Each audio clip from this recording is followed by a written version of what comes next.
Kamishona w'amaizi byararambwire bicweka bumwe muri Ibanda hebirikuzaganyirwa mu project ya Agacencwire gravity flow scheme eyayombekirwa muri Gorra kandi bamwe abatura batandikire kukozesa amaizi aga. But the thing is white and people will think it's chlorine, eh? Bintu sora sente ati kitahagabusa mun kusemeriwa munonga kandi twahura twasemerwa munonga. Engineer Eyato nagira ngo ekisigire no kutereza obuntu buke buke nabwanyuma project eje katongozwa. We have just been inspecting the treatment works.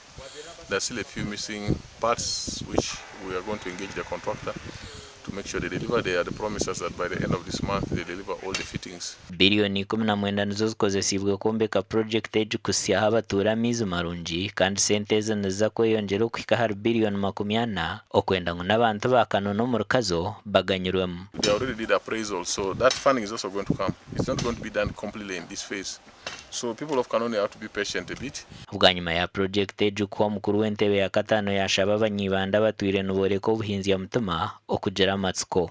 Hona twarambura igombora rishatu hamwe igombora Gacencwire kihangara hamwe na Nigorra. Twazarambura amaizi on pipes garumu na no tap sezi batiriho sofa ezikwingana 95 amaizi garumu kandi amaizi n'amarungi.